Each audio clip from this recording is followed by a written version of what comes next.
हुजूर नबी करीम सल्लल्लाहु अलैहि वसल्लम ने नाखून काटने का हुक्म दिया है, इसलिए कि अगर नाखून बढ़ जाएं तो इनमें मैल जमा हो जाता है जो इंसानी सेहत को ख़राब करता है, इंसानी सेहत के लिए इंतहाई मुज़र है। लेकिन नबी अकरम सल्लल्लाहु अलैहि वसल्लम ने शरीयत मुतहरा ने नाखून काटने की कोई कतई मुद्दत बयान नहीं की, क्योंकि इंसानी जो आज़ा होते हैं इनकी नोशो नमा और इनके बढ़ने की जो सलाहियत होती है हर इंसान की अलग अलग होती है। इसलिए शरीयत मुतहरा ने कतई तौर पर इसकी कोई मुद्दत मुकर्रर नहीं की। अलबत्ता सही मुस्लिम पहली जिल्द में हज़रत अनस रज़ी अल्लाह ताला अन्हु के एक रवायत है, उससे मालूम होता है कि कम से कम 40 दिन जो हैं उससे पहले पहले नाखून काट लिए जाएं, 40 दिन से ज़ायद दिन नहीं करने चाहिए।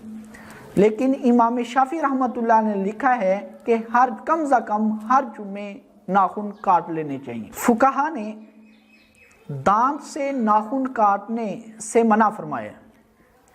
बाज़ लोग नाखून काटने का कोई ख़ास दिन मुकर्रर कर लेते हैं कि फ़लाँ दिन नाखून काटें तो इस पर अजर मिलता है, इस पर सवाब मिलता है। ये इंतहाई ज़ईफ़ और नाकाबिले एतबार रवायात को ज़िक्र करते हैं।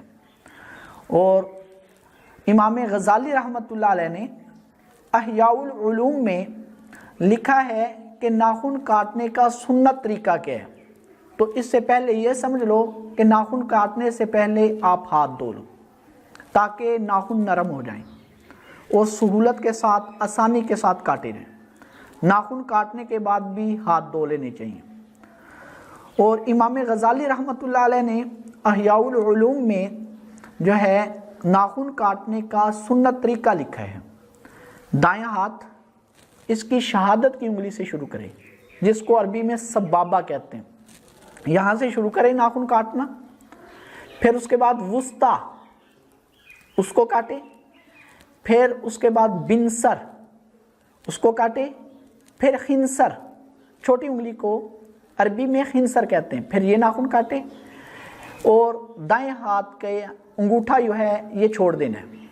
फिर उसके बाद बाएं हाथ की खिंसर, फिर बिनसर, फिर वुस्ता, फिर शहादत, फिर उसका अंगूठा इबहाम इसको, फिर दाएं हाथ के अंगूठे की तरफ आ जाना है, जिसको तबलीगी हजरात बड़े आसान अल्फाज में बड़े आसान अंदाज में समझाते हैं कि जिस तरीके से बंदा दुआ मांगता है तो इस तरह हाथ जो होते हैं उसमें नाखून काटना ये शहादत की उंगली से शुरू करे, यहाँ से शुरू करने हैं, काटते काटते काटते फिर बाएं हाथ की तरफ आ जाना है, फिर छोटी उंगली से फिर शुरू करना है, फिर ये अंगूठे की तरफ आ जाना है, फिर दाएं हाथ के अंगूठे की तरफ आ जाना है। ये नाखून काटने का सुन्नत तरीका है।